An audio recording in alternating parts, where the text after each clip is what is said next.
Bismillahirrahmanirrahim. Assalamualaikum warahmatullahi wabarakatuh. Sebelumnya perkenalkan, nama saya Gunawan, NIM D400-200-170, dan rekan saya Febrian Dwi Anggoro dengan tim D400-200-174. Di sini saya akan mempresentasikan tugas bahasa Indonesia jurnal dengan judul Panel Surya sebagai Alternatif Krisis Energi, disusun oleh Gunawan D400-200-170 Teknik Elektro, Febrian Dwi Anggoro D400-200-174 Teknik Elektro, Universitas Muhammadiyah Surakarta.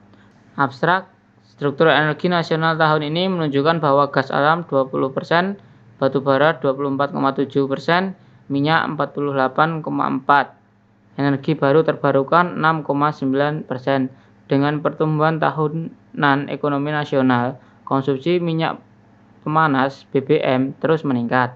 Pada 2012, konsumsi BBM mencapai 1,4 juta barel per hari.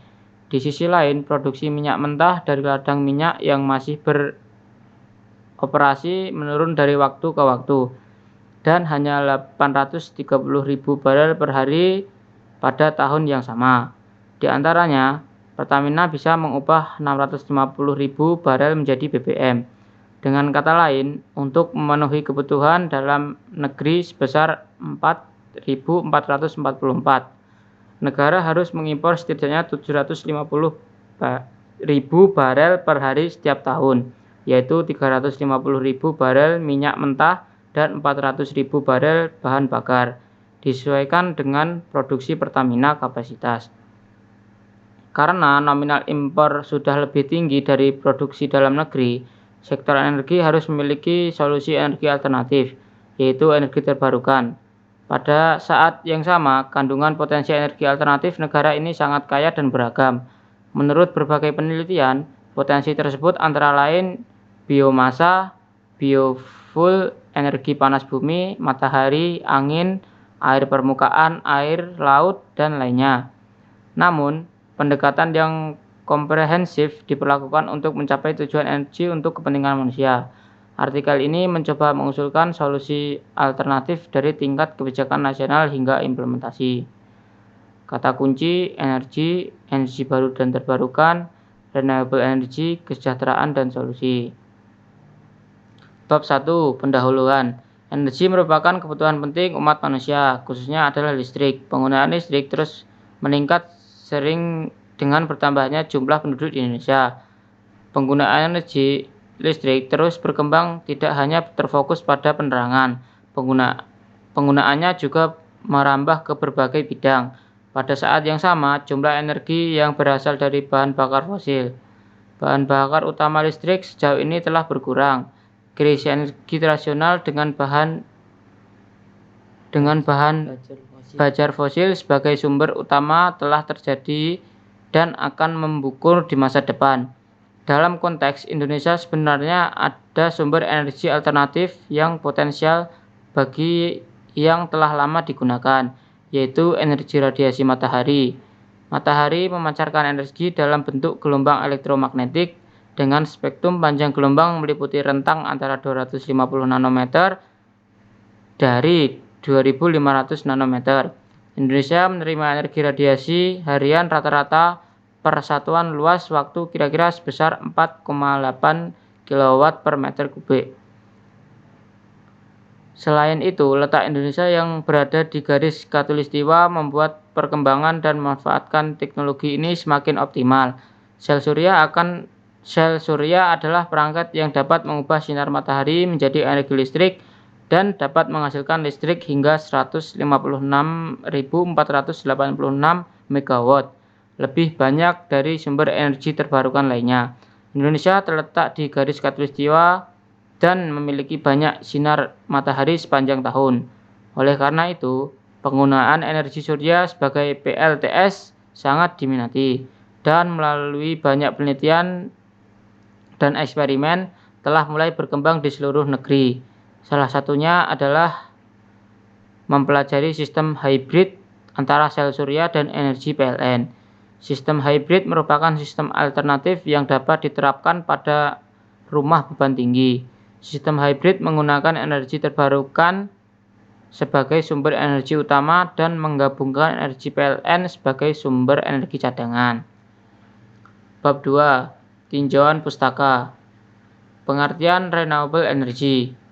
Renewable energy, energi terbarukan atau renewable energy adalah energi yang berasal dari proses alam yang berkelanjutan dari sumber-sumber alamiah seperti sinar matahari, angin, hujan, geotermal, dan biomasa.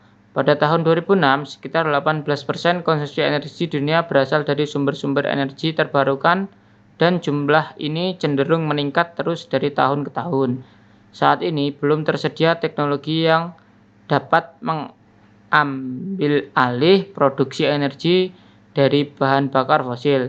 Namun, beberapa teknologi yang disebutkan di atas sangat menjanjikan dan berpotensi dikembangkan di Indonesia.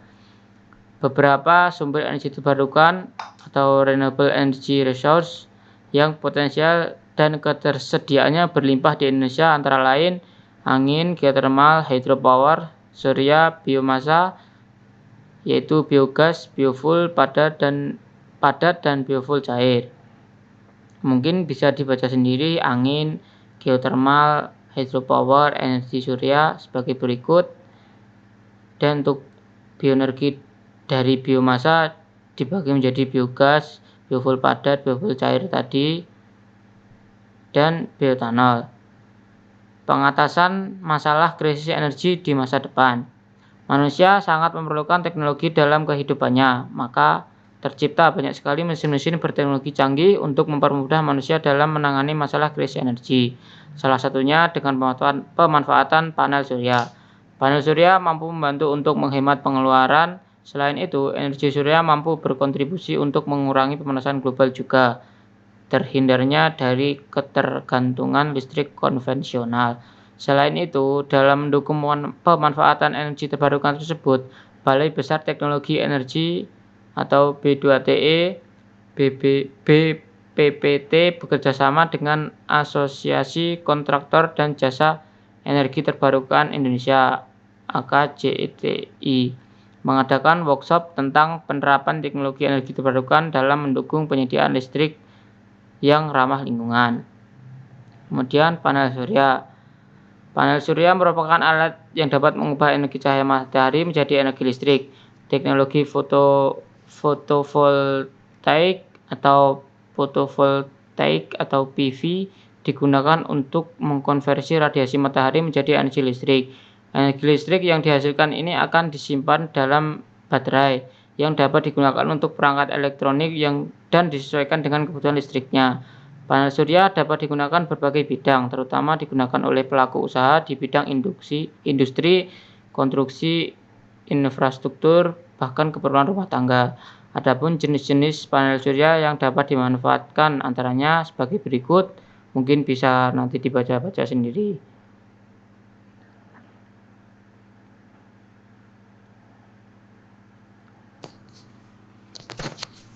Selanjutnya kemudian ke bab 3 atau metode penulisan.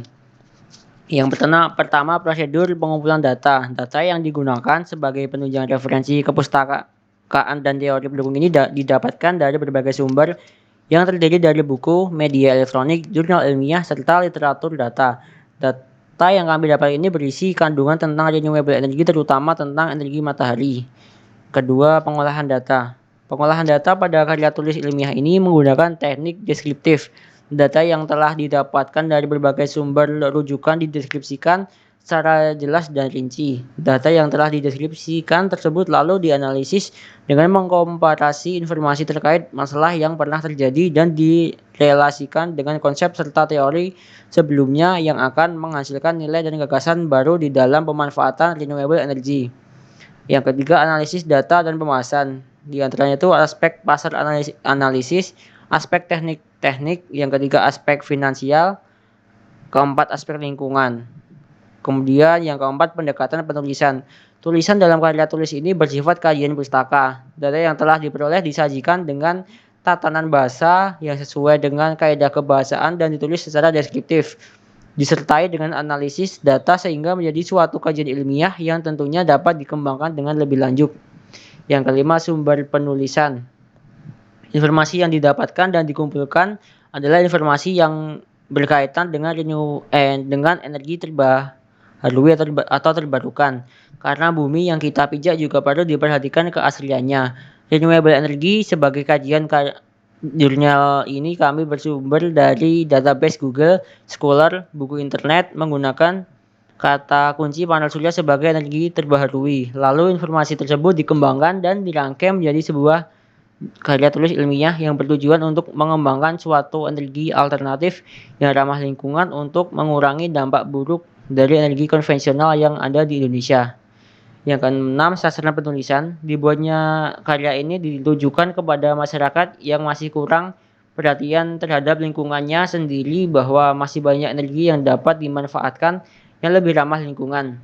Dengan diciptakannya alat pemanfaatan energi alternatif itu, diharapkan masyarakat bisa menggunakannya secara efektif.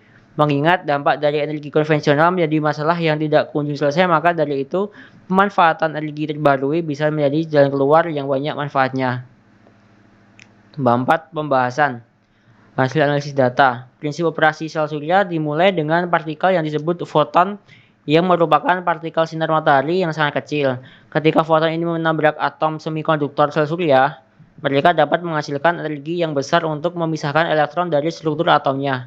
Elektron yang terpisah dan bermuatan negatif bebas bergerak di pita konduksi bahan semikonduktor, sehingga atom kehilangan celah elektron dalam struktur yang dikenal sebagai hole atau pembawa muatan bermuatan positif. Daerah semikonduktor yang memiliki elektron bebas sebagai katoda dan bertindak sebagai donor elektron disebut semikonduktor tipe N, sedangkan daerah hole semikonduktor bertindak sebagai akseptor. Elemen disebut semikonduktor tipe PDI. Perpotongan daerah negatif dan positif akan menghasilkan energi yang akan menyebabkan elektron dan hole bergerak berlawanan arah. Elektron keluar dari arah negatif dan lubang keluar dari daerah positif. Ketika beban berupa lampu atau alat listrik lainnya, maka akan menghasilkan arus listrik. Cara kerja.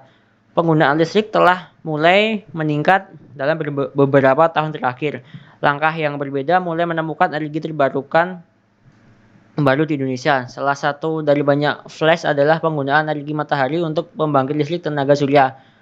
Banyak pihak besar di Indonesia telah menggunakan panel surya untuk berbagai pesawat seperti mesin irigasi atau produksi listrik lampu jalan. Panel surya adalah kumpulan sel surya yang disusun sedemikian rupa agar efektif menyerap sinar matahari. Sementara mereka yang didakwa menyerap sinar matahari adalah sel surya. Sel surya terdiri dari beberapa komponen atau komponen fotovoltaik yang dapat mengubah cahaya menjadi listrik. Secara umum, sel surya terdiri dari lapisan silikon yang semikonduktor, logam, anti-refleks, dan strip konduktor logam. Jumlah sel surya yang dikompilasi untuk menjadi panel surya akan berbanding lurus dengan energi yang dihasilkan. Dalam artian bahwa lebih dari sel surya digunakan, lebih banyak energi matahari menjadi listrik. Ada berbagai jenis sel surya yang telah digunakan dan dapat ditemukan di pasaran, termasuk modul fotovoltaik, silikon monokristalin, modul PV polysikran silikon, modul PV silikon amorf, dan modul PV silikon hybrid. Kemudian bab 5, penutupan. Kesimpulan. Pada saat ini, kehidupan manusia tidak lepas dari penggunaan energi. Energi yang digunakan setiap saat secara terus-menerus lama-kelamaan akan mengalami krisis. Dengan itu, maka perlu adanya energi pembaruan guna sebagai jalan alternatif. Dengan adanya beberapa sumber energi seperti tenaga air, panas bumi, biomasa, tenaga surya, tenaga angin, panas laut, ombak, dan pasang surut air laut. Salah satu pemanfaatan sumber energi sebagai energi terbarukan yaitu dengan panel surya. Panel surya memiliki manfaat yang sangat terasa, yakni mampu menghemat pengeluaran, efisien, ramah lingkungan, mampu berkontribusi untuk mengurangi pemanasan global, dan terhindar dari ketergantungan listrik konvensional. Faktor-faktor yang penting pada penyerapan energi oleh sel surya yaitu antara lain intensitas cahaya yang diterima, luas permukaan sel surya yang menyerap cahaya matahari, dan efisiensi alat yang digunakan kurang maksimal. Kemudian saran, alat yang dibuat dalam tugas karya ini masih sangat kekurangannya. Untuk itu penulis akan memberikan saran bagi yang mengembangkan alat ini. Adapun saran dari penulis adalah sebagai berikut. 1. Pemakaian panel surya masih perlu peningkatan efisiensi secara signifikan. Hal ini karena kapasitas sinar matahari dapat terbuang sia-sia tanpa pengolahan maksimal. Rata-rata pemakaian panel surya memiliki efisiensi sekitar 20%. 2. Apabila proses pemasangan tidak benar, maka dapat memicu overheating pada panel surya. 3. Proses daur ulang terhadap panel surya yang sudah digunakan kembali dapat memicu kerusakan lingkungan. Hal tersebut karena panel surya mengandung beberapa zat berbahaya seperti selenium, kadmium, silikon, dan heksafluorida. Penggunaan panel surya juga bergantung pada kondisi cuaca. Kemudian kebutuhan area yang luas untuk instalasi modul surya agar memperoleh daya keluaran yang tinggi. 6. Membutuhkan biaya yang mahal sebagai biaya operasional dan perawatan sehingga tidak semua orang dapat menggunakan. Nah, kemudian daftar pustaka nanti bisa dibaca-baca sendiri. Mungkin untuk presentasi dari tugas ini mungkin cukup dari saya dan teman saya. Mungkin ada kurangnya mohon maaf. Wassalamualaikum warahmatullahi wabarakatuh.